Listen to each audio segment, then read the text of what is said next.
sekitar 80% permintaan market itu belum bisa kita penuhi dari sumber susu lokal sendiri. Sorghum itu merupakan hasil kolaborasi kami dengan BRIN ya. Kami mendapatkan sebuah bantuan pendanaan juga dari program PPBR. Ke depan saya berharap sorghum dapat menjadi solusi yang bisa diduplikasi ke beberapa tempat.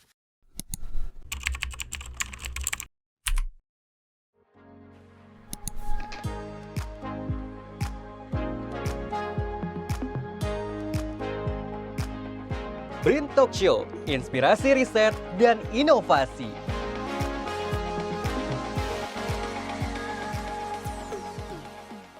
Halo kawan BRIN, jumpa lagi dalam BRIN Talk Show, inspirasi riset dan inovasi. Bersama saya, Berlian Irawan. Kali ini langsung dari Desa Geger, Kabupaten Tulung Agung, kita akan membahas tentang inovasi sorghum, pakan ternak berbasis bahan lokal yang membantu peternak meningkatkan produktivitas. Telah hadir bersama saya, Direktur PT Andakara Novustera, Juan Ferry Arizal, yang merupakan perusahaan pemula berbasis riset binaan Badan Riset dan Inovasi Nasional. Halo Mas Juan. Halo Mas Berlian. Mas Juan, apa itu sorghum? Ya, jadi sorghum kalau kita berbicara mengenai konten produk, sorghum itu sebetulnya adalah sebuah pakan ternak yang berbahan hijauan, tapi dia diawetkan. Nah, jadi sorghum itu lahir dari sebuah keresahan peternak-peternak kami, khususnya di Desa Geger, di mana waktu musim kemarau, hijauan itu defisit Mas, jadi sedikit sekali dan susah didapatkan. Kalaupun ada, itu harganya mahal. Sehingga kami menginisiasi sebuah solusi, yakni silase. Nah, silase itu sendiri kami panen bahan bakunya pada saat musim penghujan. Kemudian kami awetkan sehingga kami bisa pakai di musim kemarau. Nah, pada awalnya, pada musim kemarau itu peternak itu hanya bisa bertahan dengan produktivitas ternaknya. Ternaknya nggak gemuk-gemuk amat, ternaknya tidak produktivitas tidak bagus. Nah, sehingga kami menggandeng atau kami berkolaborasi dengan peneliti BRIN, dalam hal ini Pusat Riset Peternakan, untuk membuat sebuah produk yang dia itu tidak cuma hijauan yang diawetkan, tapi juga ditambah nutrisinya, sehingga pada musim kemarau produktivitas ternak itu tetap sama seperti musim penghujan. Nah, seperti itu. Mengingat susu itu kita masih sekitar 20% terpenuhi marketnya atau pasarnya, sehingga harusnya di musim penghujan dan di musim kemarau itu produksinya tetap stabil ya, nggak boleh berkurang. Nah, sekitar 80% permintaan market itu belum bisa kita penuhi dari sumber susu lokal sendiri.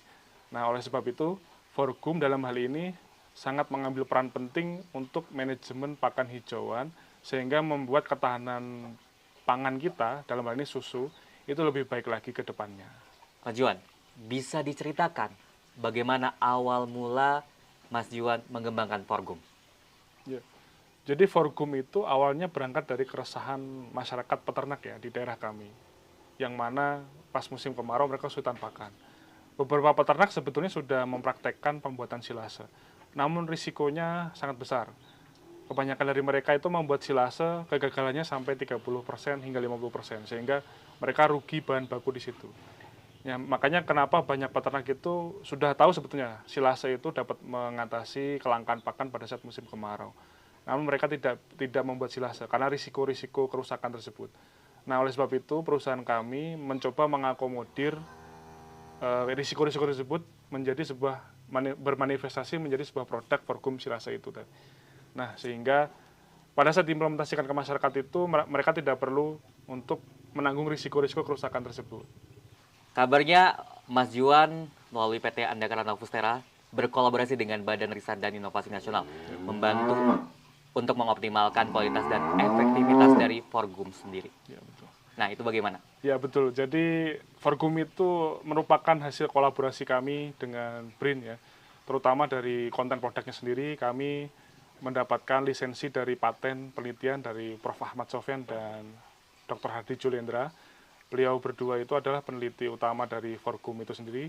Sebetulnya sorghum itu kepanjangannya forage legume mixed silage atau silase yang berbahan hijauan dan juga legum. Nah, kemudian kami mendapatkan sebuah bantuan pendanaan juga dari program PPBR atau perusahaan pemula berbasis riset. Tidak hanya bantuan dana untuk memvalidasi produk ini sehingga bisa diimplementasikan ke masyarakat, kami juga mendapatkan bantuan berupa channeling, kemudian networking, sehingga kami mendapatkan banyak pelajaran bagaimana mengelola sebuah perusahaan pemula supaya dapat produknya diterima oleh market. Nah, kemudian kami juga mendapatkan bantuan dalam mengurus izin edar, sehingga pada saat Forgum itu sudah bisa dikomersialisasikan, kami bisa mengedarkannya. Titik terberat pada saat mengurus izin edar itu ada di uji mutu dan uji keamanan pakan. Nah, dengan adanya peneliti, kami bisa melewati uji mutu tadi dan uji keamanan pakan dengan lancar karena kami bisa berkonsultasi dengan peneliti dari BRIN tersebut. Mas Juan, lalu mengapa bahan lokal menjadi pilihan utama dalam pengembangan silase pakan ternak ini? Ya.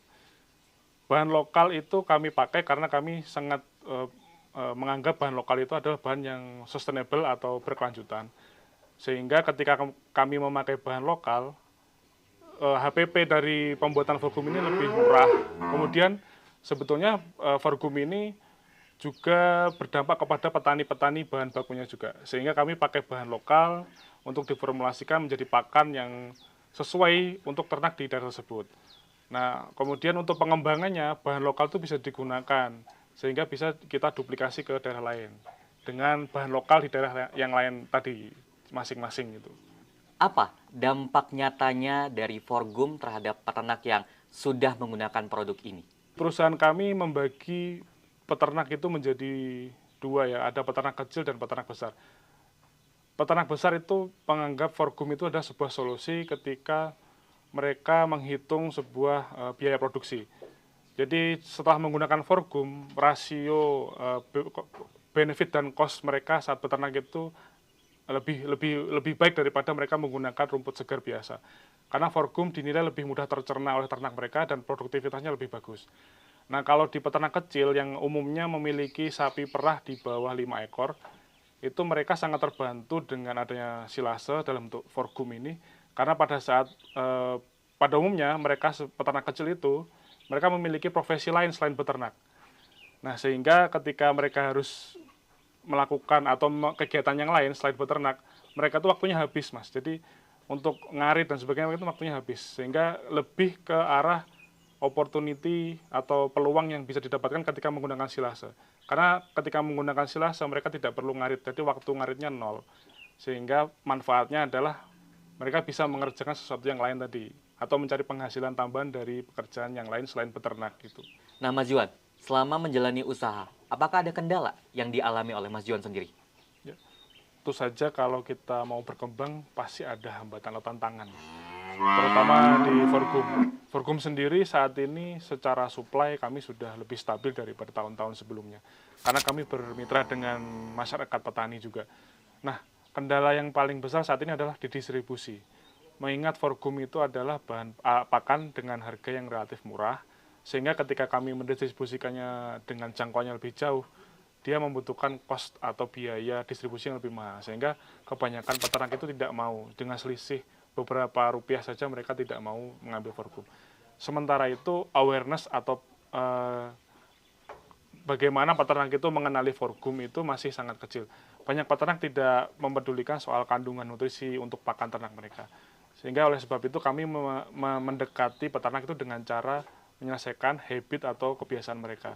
Dalam hal ini misalkan pada musim kemarau ada peternak yang kerja sampingannya itu sebagai kuli bangunan misalkan.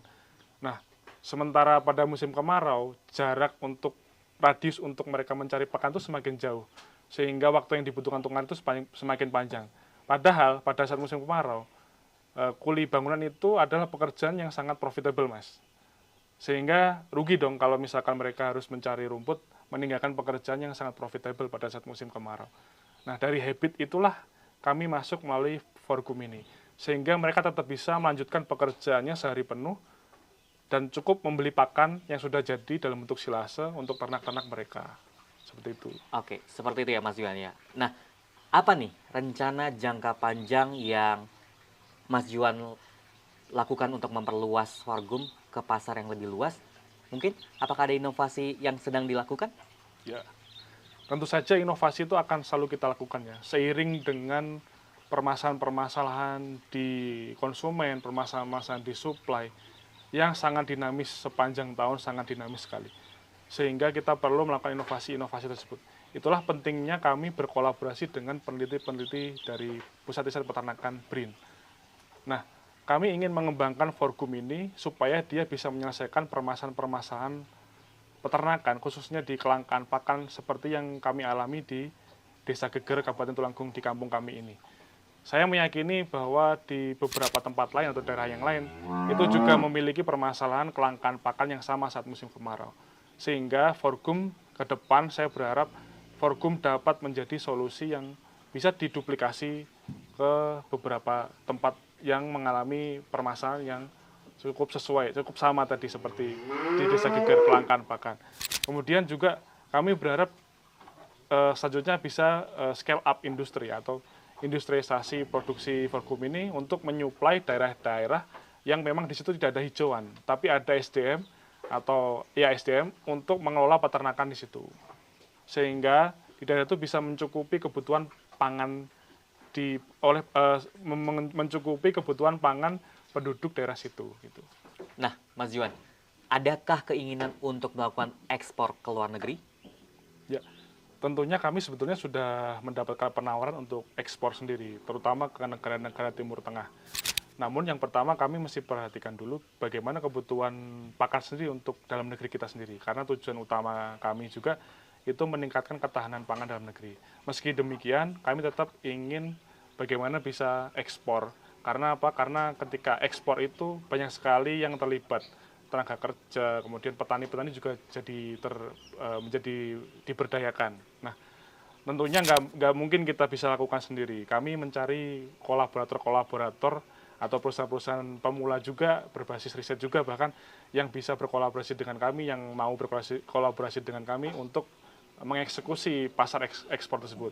Mengingat pasar ekspor itu juga tidak kalah menariknya, terutama di Timur Tengah. Kenapa Timur Tengah? Karena Timur Tengah itu adalah basis dari kaum muslimin ya, terbesar di dunia di Timur Tengah. Banyak ritual-ritual kaum muslimin juga dilakukan di Timur Tengah. Sehingga ketika musim-musim, misalkan musim haji dan sebagainya, mereka itu tidak perlu mendatangkan ternak dengan buru-buru ya. Jadi mereka bisa menggemukkan ternaknya itu di Timur Tengah juga, jadi nggak perlu ekspor mepet-mepet begitu. Sehingga kami perlu menyuplai, sehingga mereka pasti membutuhkan pakan untuk suplai ternak mereka, untuk pakan ternak mereka. Wah, seru sekali ya obrolan kita hari ini, Mas Juan. Terima kasih Mas Juan atas berbagi ceritanya kepada kita semua. Sama-sama, Mas. Semoga obrolan kita hari ini dapat bermanfaat dan menambah wawasan untuk kita semua.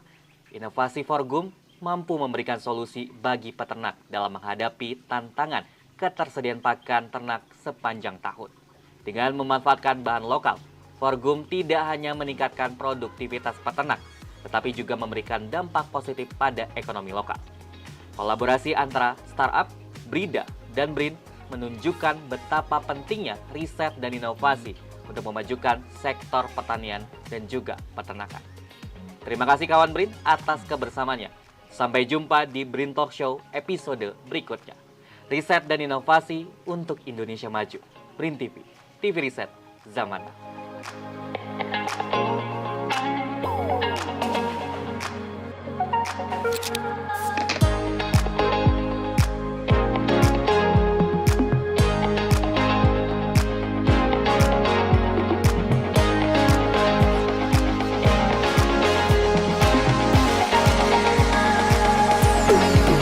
BRIN TV, TV Riset Zaman Now.